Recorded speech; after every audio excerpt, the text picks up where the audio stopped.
timeless voices of the eternal church.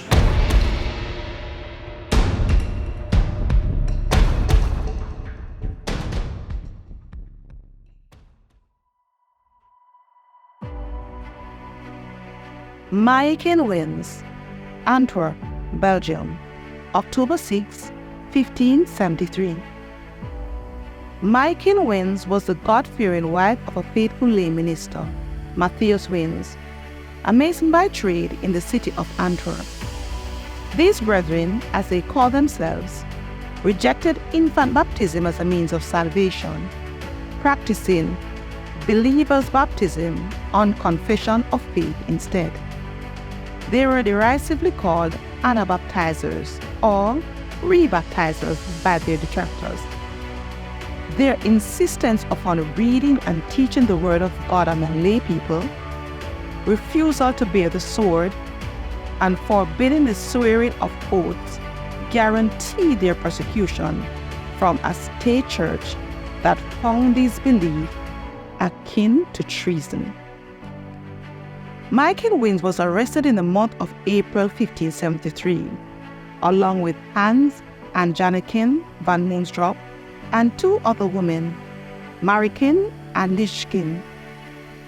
While in bonds, Maeyken wrote several letters to her husband and oldest son, assuring them of her steadfastness in the Lord and encouraging her son to fear the Lord in spite of her imprisonment. She was burned at the stake at Antwerp, Belgium, October 6, 1573, along with three other godly women. A witness. A boy of 15 clung tightly to his little brother's hand as they pushed through the festive crowd. Wooden benches had been brought out for the spectators. Adrian Wens saw an empty one and stood upon it, peering desperately past the broad shoulders and big hats. Would he be able to see his mother? If only father were here.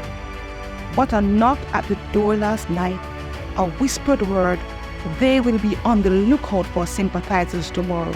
I beg you, do not come." But Adrian could not let his mother die without a witness. A boy caring for his baby brother, there would not be noticed there. They were bringing the prisoners out. Dread and longing clashed in his breast. Was his mother among them?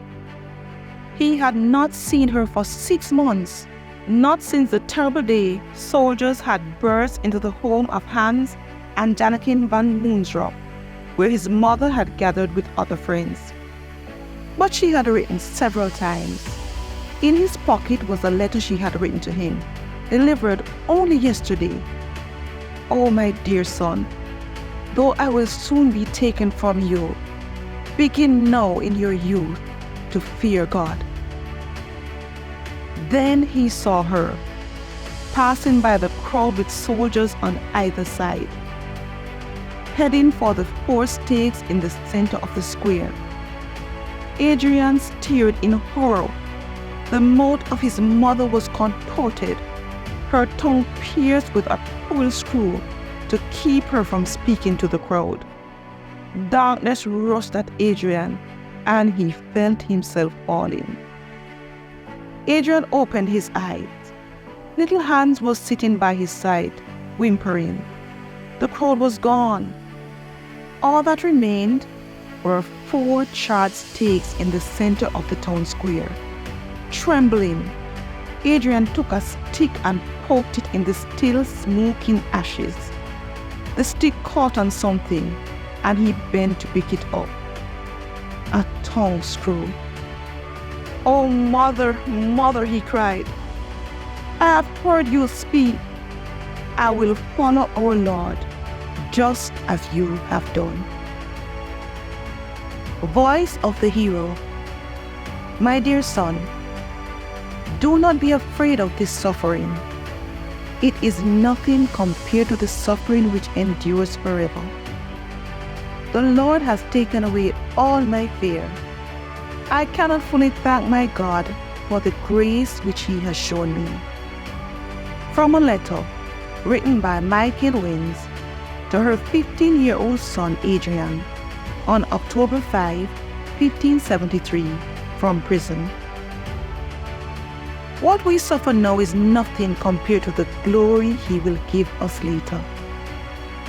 For all creation is waiting eagerly for that future day when God will reveal who His children really are. Romans 8, verse 18 to 19.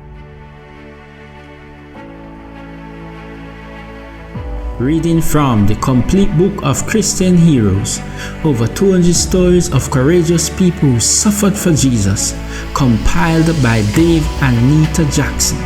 This is the Eternal Church of Jesus Christ, the record.